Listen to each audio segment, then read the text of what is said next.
All right, thank you everyone for joining us today for our webinar, How Nurseries Can Provide Pollinator-Safe Plants, a talk with MNL's Greenhouse Manager, Ridge Campbell. Thank you again for joining us. Just to get things started, I was going to introduce all the faces you're seeing on screen, and then Sharon will give a little brief talk, and then we'll pass it over to Ridge.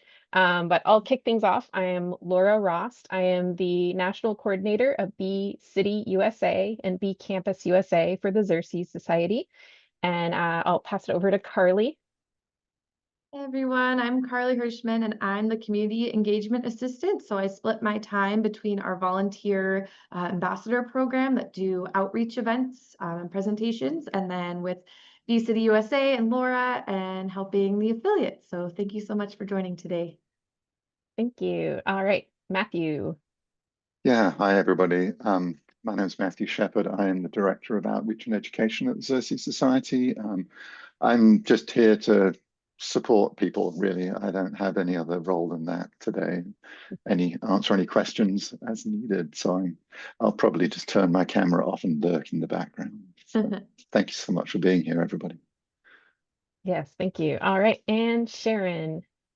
Hey everybody, I'm Sharon Salvaggio. I am a member of the pesticide reduction team at Xerces. I'm the nursery and natural lands specialist, and happy to be here. I'm always just so excited how robust this community is, the BC USA community. Thanks. Thank you, Sharon. And our special guest, Ridge. Hey everybody, I'm Rich Campbell. I'm the greenhouse manager at MNL. We're a habitat restoration company out of Minnesota.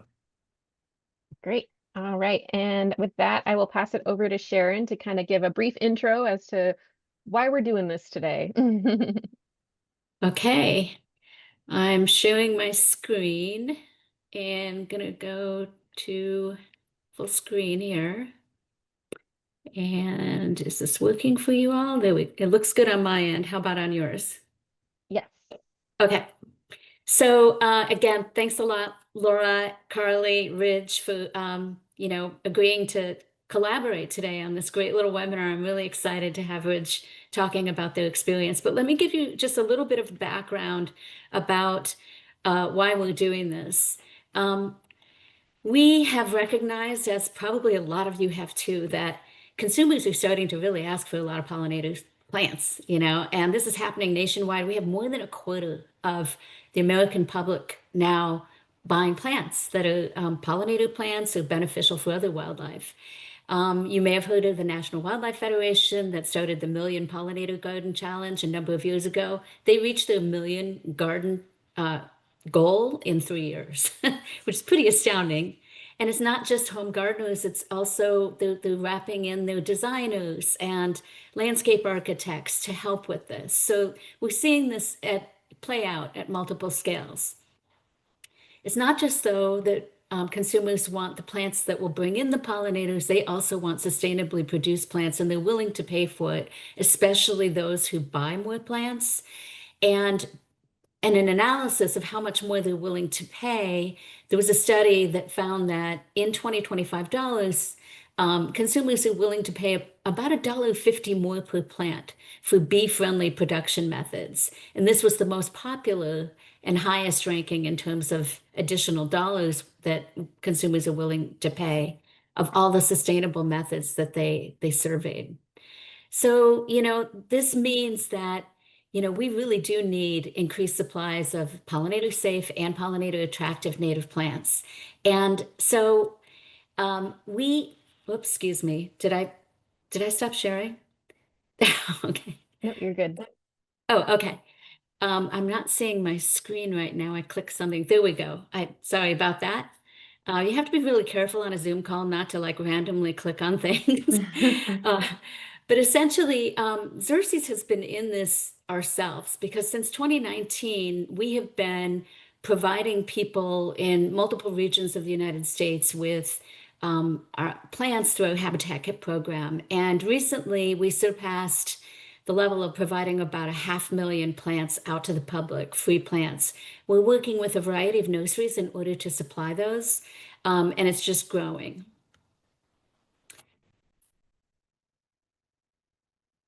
where I'm not advancing. Are you seeing it advance? We're seeing the needed slide. Okay, there we okay, go. there we go. Okay, sorry about that.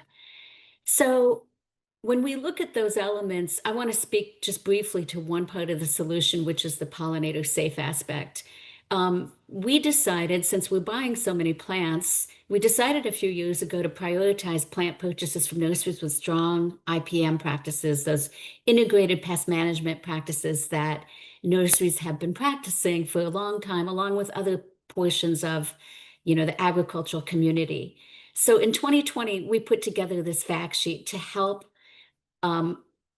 describe what we meant by offering bee-safe plants, and to, allow others to actually benefit from this besides us, other people who are offering plants, people who are buying plants. Pollinator safety is an aspect of IPM that's been gaining increased emphasis in the last few years. And so in this fact sheet and in our conversations with nurseries, we look at these three core elements: prevention, which basically is actions that help reduce the conditions that allow pests to thrive; monitoring, that helps nurseries keep tabs on populations and it allows early intervention before pests can take over; and then limiting pesticide harm. And the emphasis there is to consider pesticide toxicity, pesticide persistence, application timing, and elements like that, all with the goal of basically reducing the impact to pollinators and other important resources. So this fact sheet is available at our website. And a few months ago, because I had been talking to nurseries for 5 years, I put together this word cloud. It captures the prevention techniques mentioned by the nurseries that I had talked to in the last year. And word clouds basically that the more often something is mentioned, the bigger and bolder the word shows up in this cloud. So this gives you an idea of what nurseries are telling me that they're doing for prevention. And this is not to say that there's a right or wrong with any of these techniques or to recommend them, but I thought you would find it interesting to see this. So I mentioned that pollinator safety has been getting increased emphasis within the nursery community and of course within the agricultural community over the last 10 or so years. It's also worth noting that for about 20 years, we've had federal law that aims to reduce pesticide residues that are on human food to protect us from, ingesting pesticides that are unhealthy for us. But we don't have any federal laws that do the same for pollinators.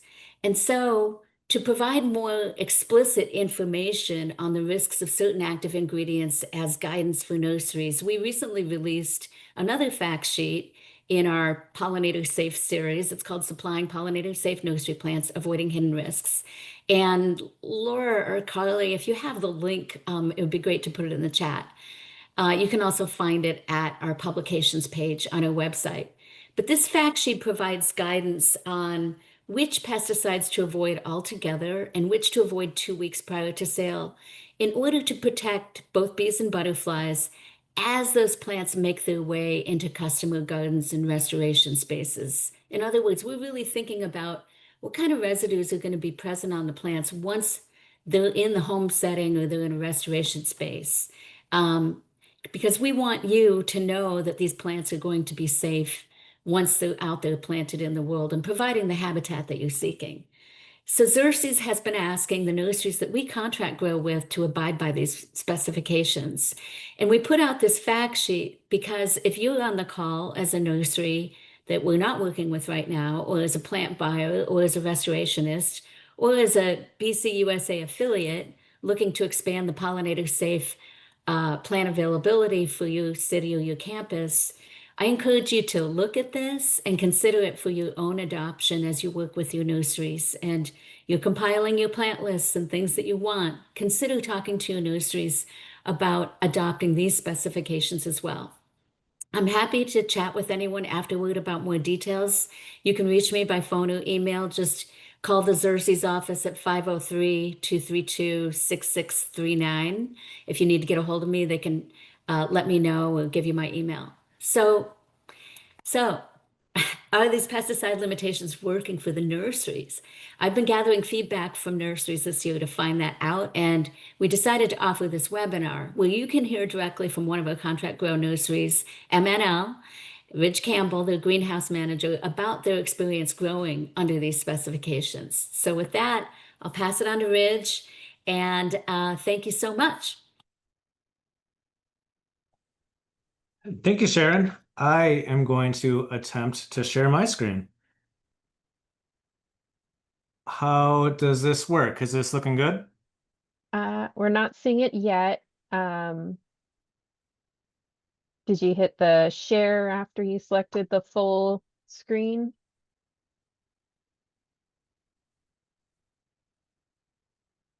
Share. All right, looks like it's loading. Okay, and then go to display settings. Yeah, There we go. perfect. We're in? Yep. Oh, that barely hurt. Okay. Hey everybody. Thanks for having me, Xerces. Thanks everybody for tuning in. My name is Rich Campbell. I'm the greenhouse manager at MNL. We're a habitat restoration company out of Minnesota. A little bit about me. Growing up, my dad had a landscape company, so that's what I did for many, many summers. And we specialized in water features. So, with that, like I saw lots of plant diversity. It was just very exciting to like take a turf landscape and turn it into flowing water and look at all the insects and the birds and the reptiles and all the stuff that started congregating around there, right? So it's like pretty inspiring to a young ecologist, right? Um, I went to school for ecology in St. Cloud State. For a couple of years, I was a grower at Thompson's Nursery in St. Joseph, Minnesota. And that's, your traditional kind of garden center, annuals and garden vegetables and trees and shrubs.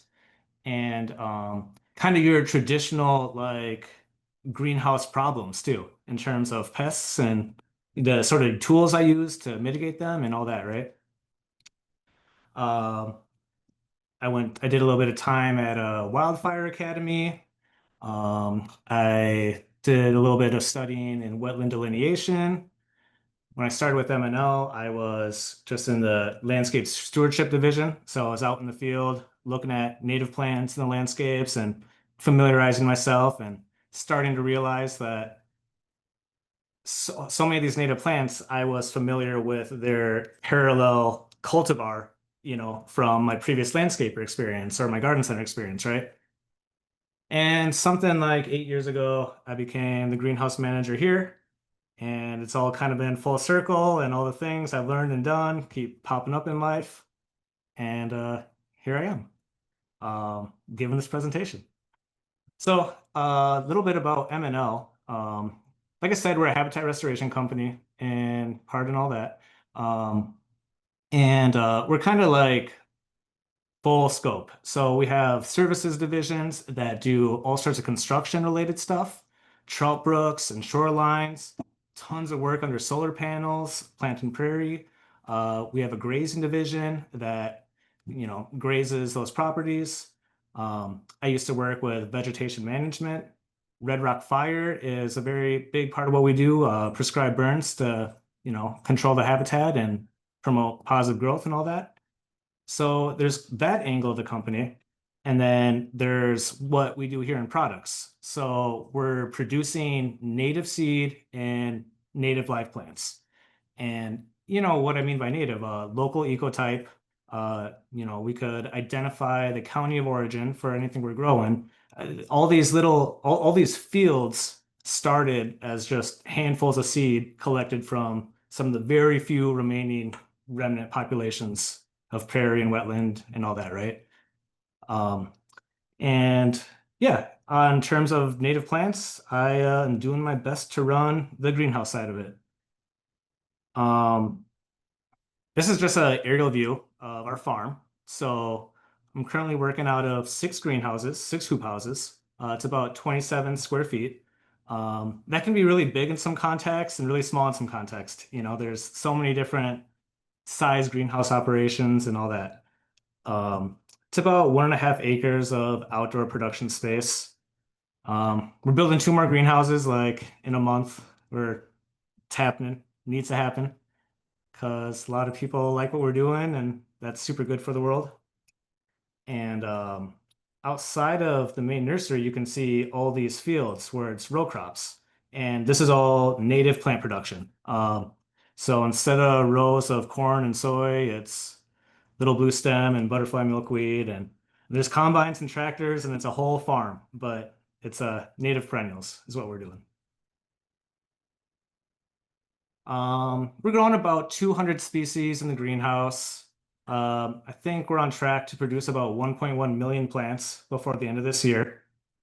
And it goes in all sorts of different directions. So we've got sales, online retail sales. There'll be a link to our store at the end of the presentation. We're working lots with local garden centers, which is really great. Demand for native plants is growing, and they're clearing off benches of petunias to put milkweeds up there. So that's been super exciting. Work with all sorts of local counties and garden clubs and stuff like that. We're doing tons of public projects, like say with the DNR or whatever. Lots of contractors too. Even that is kind of changing since the time I've been here, where folks who might traditionally do riprap shorelines are doing more native, less turf, more B-lawn, all that stuff. And MNL installations as well is a huge part of what we're producing all this for. Just some popular species you guys are probably familiar with. Black-eyed Susan, purple coneflower, blazing stars, little blue stem. Some more, and I just want to show this off because native plants are beautiful too, right? Like, I don't know, I'm probably talking to the right crowd here, right? But you've got your cultivars and your exotic plants, and those are all wonderful too. And those are still something I play with. But there's a lot of beauty in native plants too. Okay, to get into the conversation at hand, we're talking about IPM and how to produce pollinator-safe plants. And I should tell you, in some ways, I feel like a little bit of a poser because I'm learning how to do this all the time too. Okay, so I'm going to give you some advice, and I'm going to show some pictures of what we're doing right. And believe me, I've got pests and I've got problems, and we've got poor sanitation in some places, and we're striving to be the best, right? But I'm just only going to show you the good stuff. Okay, so first off, talking about IPM is maybe you're familiar with the disease triangle. And this is something we learn when we're learning about pesticide application or just plant health in general. And basically what we're looking at is, the health of these plants are determined by the environment, the pathogens, and the host plant themselves. So host plants, they're going to have genetic resistance. They're vulnerable at certain growth stages more than others. With the environment, we're going to talk a lot about moisture and temperature and watering and all that. And then the pathogens themselves, the insects or the bacteria, whatever, they also have various life cycles. They hit different plants more aggressively than others, different dispersal patterns. And basically, you can't, you have to be looking at all these angles at once to really effectively manage an IPM program. Talk about growing conditions. Sharon, your word bubble almost describes like my entire presentation because really, like number one, it's controlling the environment. We're trying to make steady airflow. We're trying to reduce excess humidity. Different plants like different levels of light and shade, even at different stages of the production. General cleanliness, you can see these weeds mowed along the greenhouse, and that's nice. Could be nicer, could be no weeds, right? But like these places, that's where, these pests really thrive, right? So first off, we're just trying to make the growing conditions most comfortable for the plants because that's going to make them most robust to combat whatever pathogens they might encounter.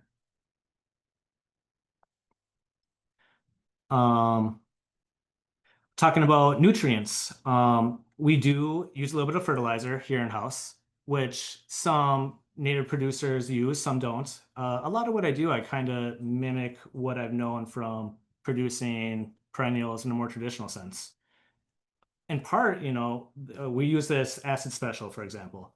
Our water is very alkaline. You can test it with a pH, you can test the electroconductivity. So, we fix the acidity with a high urea acid special fertilizer mix. Plant density is something we really try to navigate. So you can see on the photo here how we recently trimmed this, and you can see kind of all the die-off underneath. In a perfect world, maybe we would have done this even 2 weeks earlier and would have seen less of that. But we're all confident with our experience that this is going to respond and be much more robust now that we've opened up a little bit of airflow in there. And the airflow, it's bacteria, it's fungi stuff. It also, all that just harbors insect pests too. What this slide is supposed to demonstrate is I took all these photos here in one day, and it's all the same species at different stages of the production cycle. And really, that's almost like our biggest secret to success here is we understand that it takes a certain amount of time to get a plant up to retail size. But then there's a window after that in which it can become overgrown, it can be more desirable to pests. And, by having everything in a constant cycle of production, we also have the luxury of taking finished product that's now overgrown, moving that out of the supply. We can trim it back, we can treat it for pests, all that. And then within, a few weeks, a month, it comes back into being like a retail available product. We also have the luxury a little bit with growing native plants that some of our clients are that retail market in which there's a certain aesthetic you're aiming for, but then lots of our clients are going to plant these out in a wetland and never water them. So they don't even want, the big, lush green growth. It's preferable to have something that's cut back that just has a very robust root system. Something else that's worth mentioning about native plants too is because we're growing native plants and we're not importing exotic things from Texas or Florida or South America or elsewhere, the pests we're bringing in are pretty well localized too. And being that it's native plants, they have tons of resistance to those pests. And even more so, there's tons of native predators that prey on those pests. So that's part of the reason for our open greenhouses and that philosophy too, is to invite those predators to move in and out. So I guess question, why avoid insecticides, right? Here's all these other techniques we use. Sometimes you got a big problem. Why try to avoid insecticides? Well, because pollinators, obviously, right? They get a lot of attention and it's well deserved, but we're trying to protect our pollinators. Here's, monarch butterflies on a butterfly milkweed. Here is a real life example of a real life pest that we've had in our greenhouse. And they're monarch caterpillars, hundreds of them. So, this isn't something that I want to treat like it's an aphid infestation, right? This is where, again, we kind of have the luxury to just retire this, this production lot of swamp milkweed and give it to the caterpillars, collect caterpillars that are growing on our retail lots, school them over here. And yeah, so, again, it's just where the nuance gets to be so complicated and what's a pest and what isn't. That's a whole lot of caterpillars though, yeah.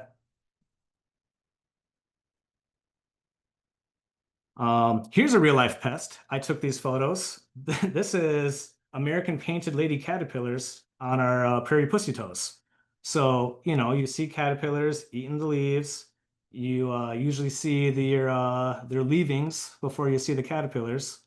They make these chrysalises that aren't very attractive. And, it's like less attractive in a traditional sense.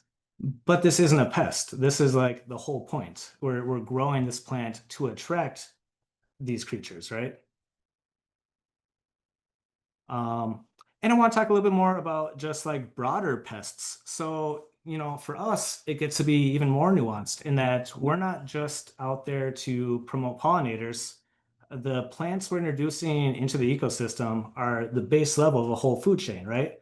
So the things that we really think about as pests, like sucking bugs, for example, aphids and spittle bugs and leafhoppers and all that stuff, they're not the most exciting, but they're, the next level in the food chain that ends up feeding ladybugs and wasps and ants and all sorts of other stuff, right? So we're trying to be super mindful that when our product goes into the landscape, it's still desirable even to aphids. Imagine that. And this is a whole diverse array of insects that live on milkweed, beetles and soldier bugs and tussock moths, and all of these things are, we're striving to promote these populations as well. But we do get pests, okay? Okay, here's 2 real-life pictures I took just last week. Here on the left, you can see the casings of aphids. This is on our landsleeve coreopsis. And here we have columbine, which is being chewed up by sawflies. So, there are times to practice responsible pesticide use. And this is where we can talk about the memorandum provided by Xerces Society. And like Sharon described, there's a series of pesticides which should be totally off limits to anybody who is trying to promote pollinator-friendly plants. And there's some pesticides that can be used within a responsible timeline. Okay. So here, do not apply or allow for overspray. These are things that are just understood are very harmful for pollinators and all sorts of other insects as well. And it goes beyond the word escapes me, but these are some problematic pesticides used in the industry. And for some operations it makes sense, but for what we're doing, for what our goal is, these are things that are not challenging for us to avoid. Here we have a list of pesticides that can be used responsibly within a 2-week window of plant delivery. And with the logic there being that within that timeline, the systemic nature of some of these have, they've gone away. It's been asked, has it been challenging for us to meet these expectations, right? This memorandum. And truthfully, we were practicing all this sort of mentality before Xerces and I had conversations about this. But what has been actually extremely helpful is being provided with a list like this and helping us feel a little bit more comfortable to use some of this stuff responsibly. Before we were extremely, extremely passive, almost 0 chemical use.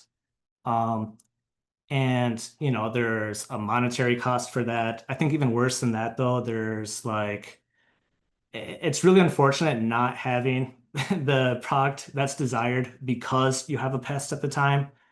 So as we got a little bit more savvy, as we started to do some more research, and as we were talking to Xerces about some of this stuff, we did in fact start to feel a little bit more comfortable practicing some of this when it was called for. So to go into some of our, sorry everybody, to go into some of our real-time pesticide uses, this is this is what's going on behind the scenes right now. A lot of what we do is biocontrol of a preventative nature. We are working with this company called Copper. There's a link below. Very informative and helpful gal named Heidi has been super helpful in helping us build out our biocontrol program. And two things we're currently applying are this bacillariid and this isarid. Bacillariid being a bacillus, a biological fungicide, and isarid being an insecticidal microorganism. So this isarid, this insecticidal microorganism, that sounds in some ways so passive, right? It's just an organic thing, biocontrol, totally safe. But it's an insecticidal microorganism. So to us, even that felt problematic. We're not trying to hurt all insects, especially not after they leave our facility. But within a 2-week window, it's been deemed by the professionals who care deeply about all this that it's safe to use, right? So for us, in terms of prevention, we're using these simultaneously during our germination process. That's Ridge, sorry to yeah. interrupt. Some people are saying the mic is kind of going in and out a little, so it's gotten somewhat quiet and then gets quite loud. So the suggestion is maybe trying to stay a consistent distance from the mic, but I don't know if that's the issue, or if there's another source for the audio that you have available to you. Yeah, let's keep trying, and I can undo this mic if necessary. Okay, thank you. Okay, so we're using these both during the germination process, so many weeks before this becomes a sellable product. And again, it's preventative in nature, and it's boosting the plant to make it allow it to have more resistance to potential insects that will come usually as they get a little bit bigger, right? Something we've been using quite a bit lately is this, it's essentially a rosemary oil. So it's rosemary oil, clove oil, peppermint oil, and non-systemic, it's reactionary. It's kind of just aphids don't like it. I don't know how else to say it, right? But it's no restricted entry, nothing systemic. This is something that we find ourselves using on, say, milkweeds, which we know are gonna start facing aphid problems this time of year. It's something that we can use when we see that there is an actual outbreak, right? So much what we're doing is trying to be preventative, but you still need to have that response to, a real-time outbreak.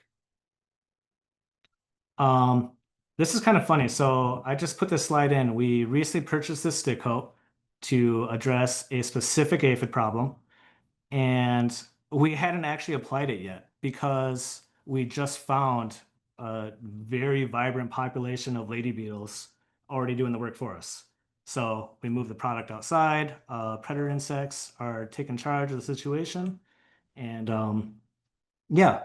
But I guess, I just got it in here just because perhaps some of you are growers and you encounter some of these problems too. And I'm just trying to share some solutions that may have worked for us. And again, just kind of coming full circle. So much of this is just about just trying to have the healthy plant at the right time. And by scheduling our production cycle, that's been, our strongest source for success. That's, a little bit towards the end of the actual IPM presentation of all this. I wanted to just take a moment to shamelessly promote our website. If you're in the market for buying native plants, we ship direct. And this is kind of fun. This is the first time we've spoken of this publicly, but MNL is going to host a booth at the Minnesota State Fair this year. So we're all really excited about that. We're going to have live plants and seed and apparel available for purchase. To kind of wrap things up, here's just a beautiful video of some monarch butterflies at our Liatris stylus production field. And I don't know, it's a very impressive site. And that's about the end of my presentation. Thank you. I hope the length was adequate, and if not, I'm here to answer questions. All right, I'm gonna stop share. Thank you so much, Ridge. That was really helpful to hear the firsthand experience, especially with working with our contract grow. I'm gonna pass it over to Sharon for to kick things off, but we'll also be taking questions in the Q&A. So if you have questions, please put them there, not in the chat. Yeah, go ahead, Sharon. I did want to just clarify on that second table, the long list, that our pesticides that are restricted within 2 weeks of sale under a contract with MNL. And the vast majority of those are not actually systemic. The reason is that the thinking there is that when plants are out in the open air, and some of them are receiving sunlight perhaps, but pesticides tend to degrade more quickly when they're on the surface of the plant, when they're on the leaves or the outsides. Systemic pesticides get inside a plant, and they can degrade a lot more slowly. We see that especially in woody plants. So those two lists differentiate for the most part between the systemic insecticides on the first list, but not all systemic insecticides, those that are especially persistent and toxic. And that second list is mostly contact insecticides. There are a few systemic insecticides that are not quite so persistent that are on that list too. Together, we're trying to avoid exposure to the insects that are going to be landing on these plants later once they're planted, either through contacting the plant or ingesting the foliage or the pollen and the nectar. So whether the pesticide is inside the plant or on the outside, we're trying to protect against both of those through these. So yeah.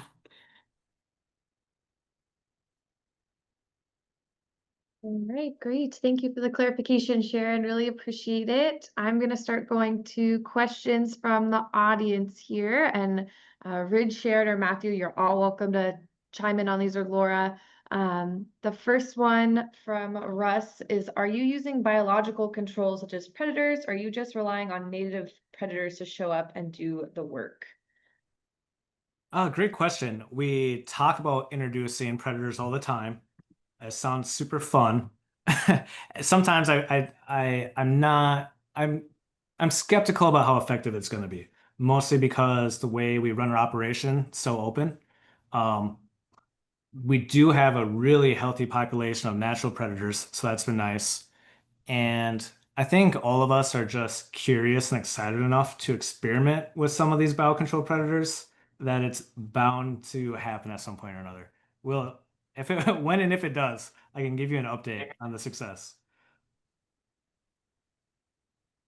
Great, thank you so much. And I know that you mentioned a control that you said specifically worked well on aphids, but Julie was wondering how you deal with the inevitable oleander aphids on milkweed. Prayers. No, it's bad. It's bad, you guys. I don't know. A lot of hand squishing, tell you the truth. A lot of just trying our best to be preventative. Even that rosemary oil, we're applying that hopefully to deter the adults from landing to begin with. There's a lot to be said about sanitation too. Treating your greenhouse for any potential populations that are living in there before the plants even arrive.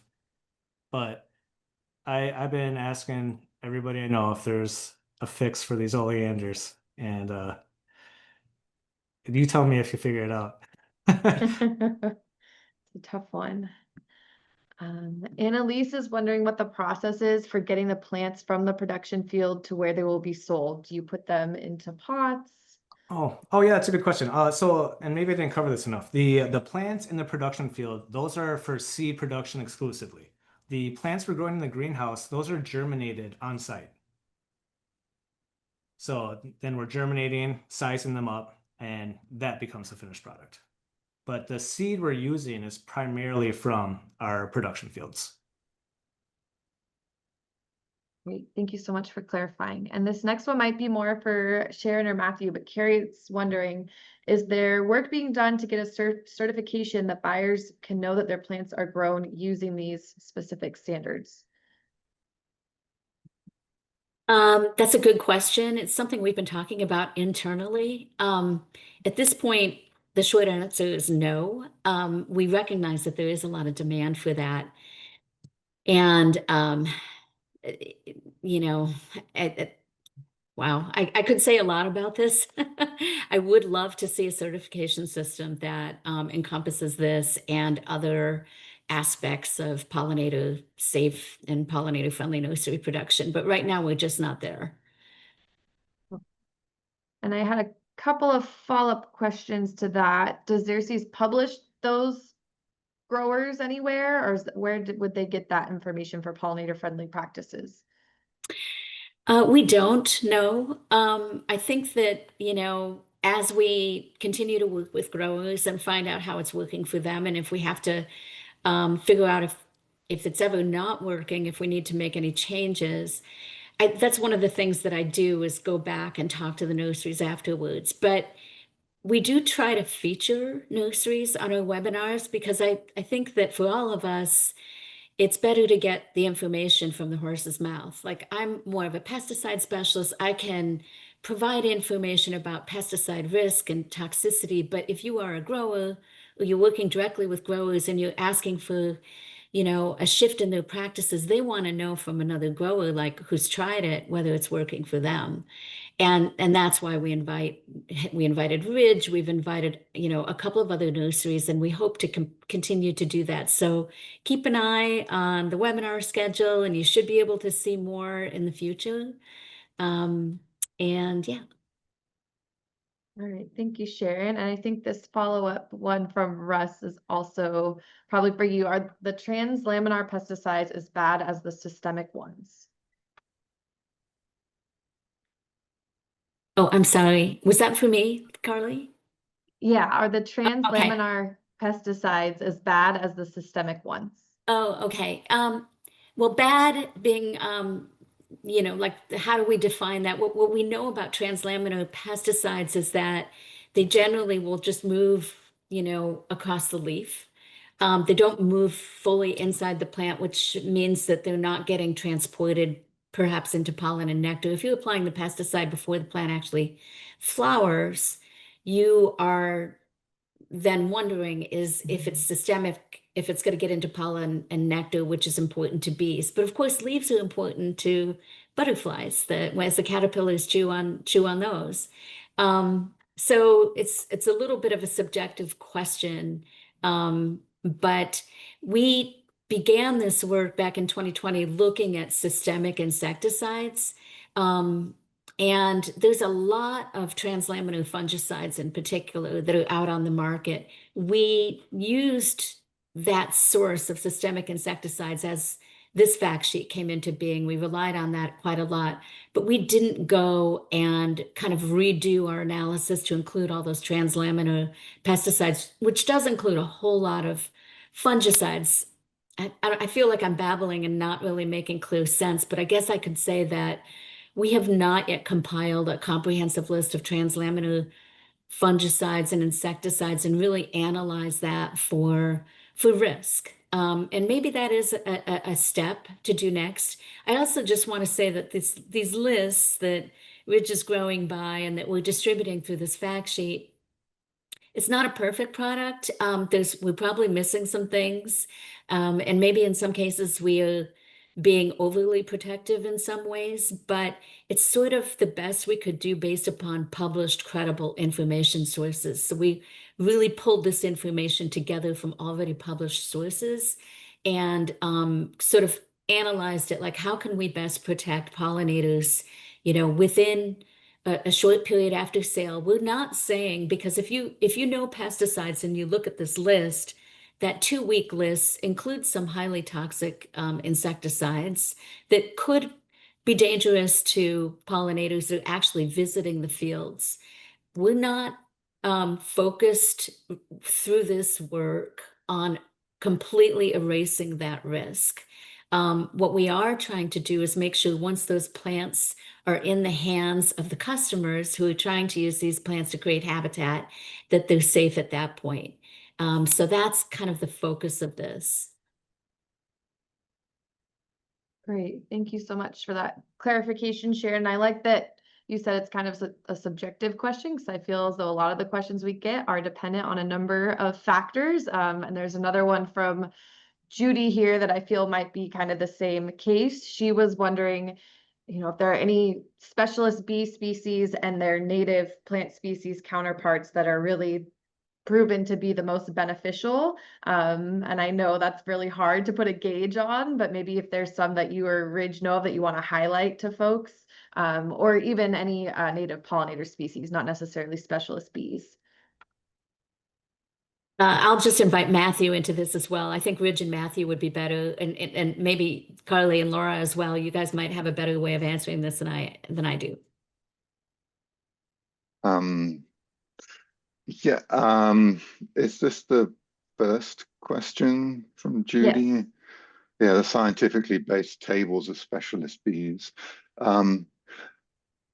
There are some regions of the country where there's better knowledge of specialist bees, better public knowledge, and in particular New England. There's been some great work done there on the associations between particularly the pollen sources for the specialist bees, because normally when we're talking about specialist bees, we're talking about the pollen that they gather to take back to their nest to feed their offspring. But for many regions, we probably don't even know which bees exist in full detail, and often don't necessarily have those plant relationships documented.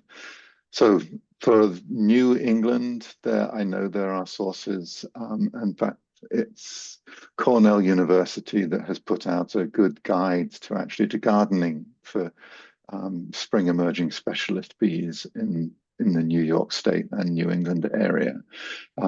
I just recently discovered that Oregon State University has a cool tool that allows you to see flower associations with different bee species, and that one is called Melitoflora, or Melitaflora maybe. Anyway, but we can chase down some of that information.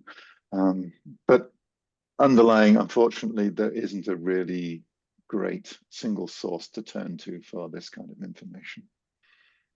And I think I would just also say in the event that we don't have this sort of data in this sort of situation for most areas of the country, I would just emphasize focusing on native species diversity, because if we can't, we're not necessarily going to find out a lot of those relationships. And also sometimes where bees go can vary a bit based on, like, one species may not visit the same flowers in one neighborhood as across town, or on the other side in another state. So just focusing on diverse native plants that are truly native to your area, I think is kind of a nice way to, kind of a precautionary principle we can operate under when we're creating quality habitat.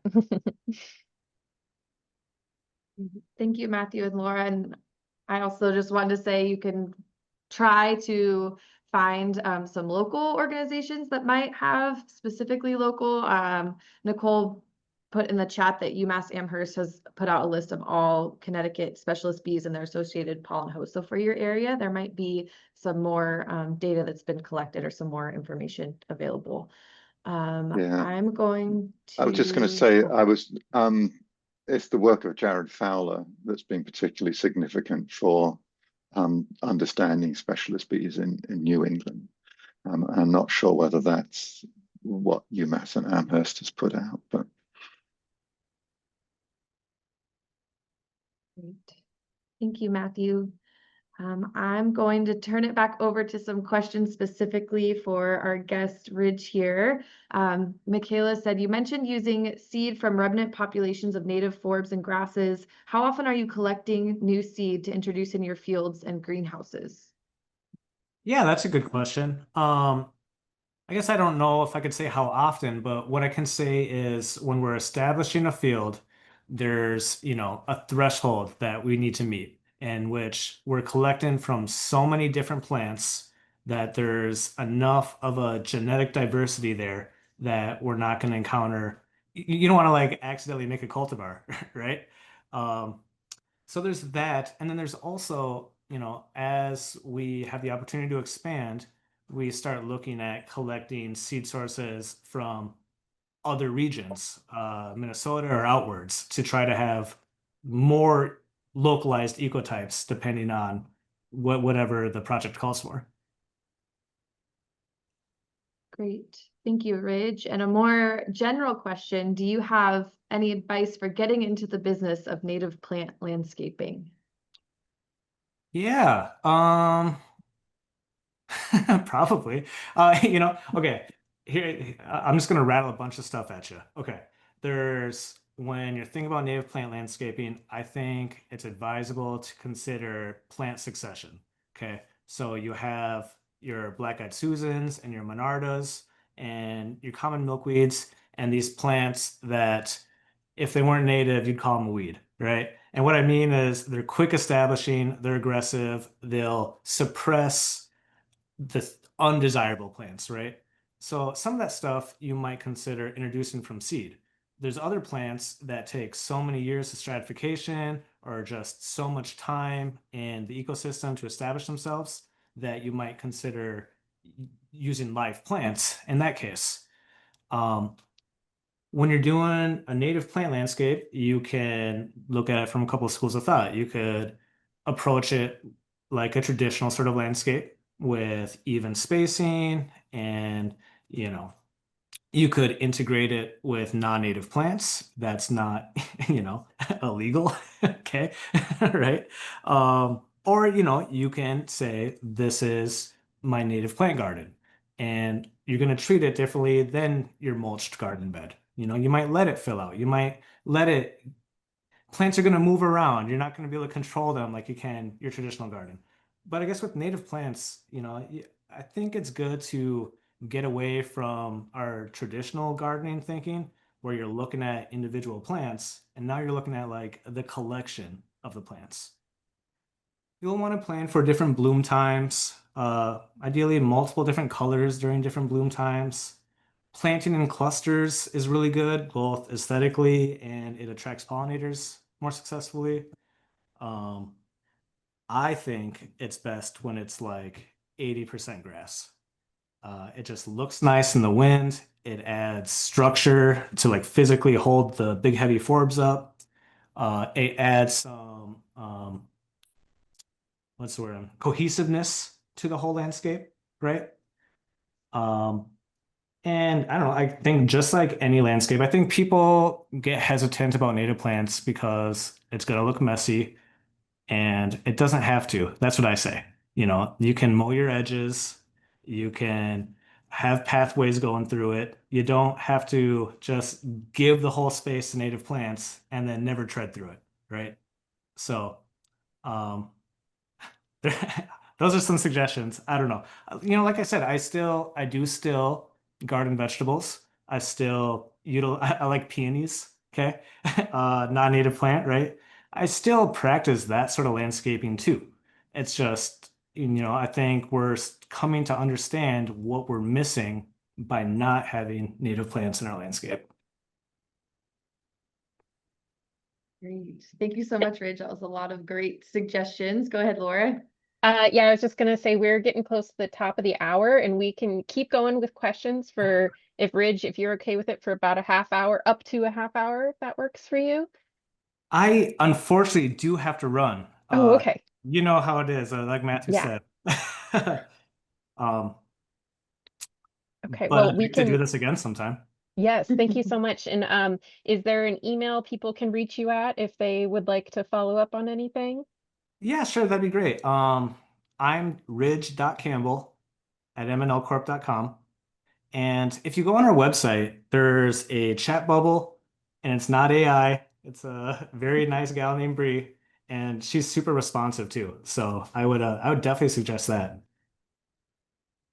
Excellent. Well, thank you so much for your time. We really appreciate you answering so many questions and giving sharing your experience in so much detail. It really makes a big difference both for our bee cities and bee campuses and other nurseries that might be looking into these practices.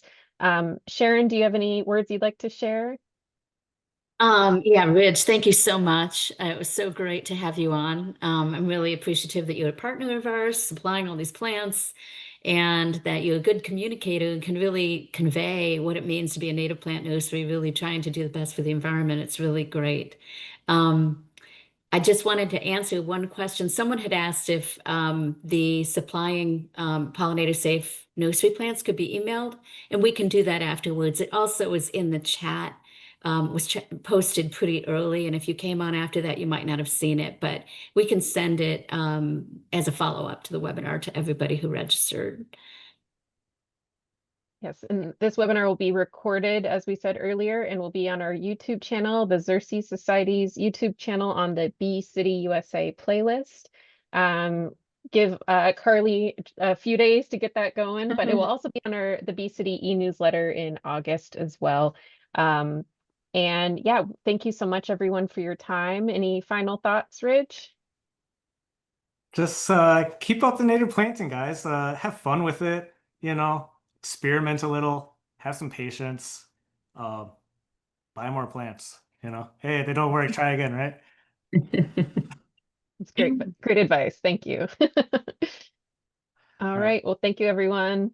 Thanks, everybody. Thanks, Laura. Thanks, Carly. Thank you. Bye.